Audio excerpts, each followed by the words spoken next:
ችግር የለውም። አብርሃም ምን አለ? ወኢብራሂም ኢዝ ቃለ ሊቀውሚሂ አዕቡዱላህ፣ አብርሃምን ባለ ጊዜ አስታውስ ሙሐመድ ለህዝቦችህ አምላካችሁን አላህን ተገዙ አላቸው ይላል። ስለዚህ አብርሃም ምን አለ? አምላክን አላህን ተገዙ አለ።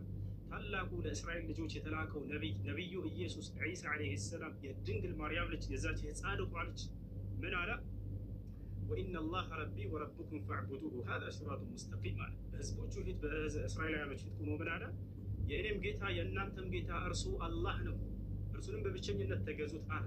ነገር ግን ኢየሱስን ዒሳን ካደው ይሄ ሰውዬ እና ተከታዮቹ እኔ አምላኬን አምልኩ እያለ እየተናገረ ኢየሱስ ክርስቶስ ዮሐንስ ወንጌል ምዕራፍ 20 ቁጥር 17 ላይ ወደ አምላክ ያደርጋለሁኛል አምላክ አለኝ እያለ እያስተማራቸው አይ ተሳስተሃል ኢየሱስ አንተ ራስህ አምላክ ነህ ብለው ካሉት ክርስቲያኖች አያችሁ።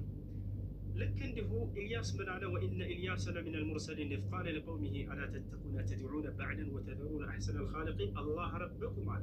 ኢልያስ ታላቁ የአላህ ነቢይ ምን አለ? የእናንተም የአባቶቻችሁን ጌታ እርሱ አላህ ነውና አላህን ተገዙት አለ።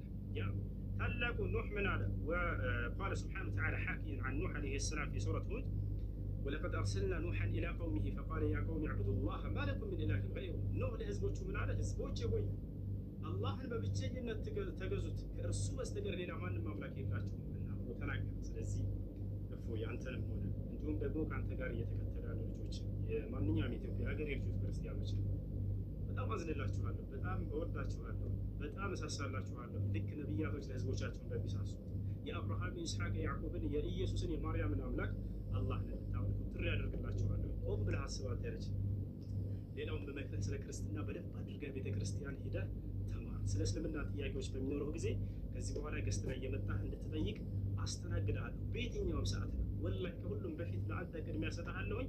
አደራህን እፎያዬ፣ አደራ አደራ አደራ። ጥያቄዎች ካሉ መተህ ጠይቀኝ። መልካም ጊዜ ይሁንልህ። ስለተገናኘን በጣም ደስ ብሎኛል። እፎይ እሺ፣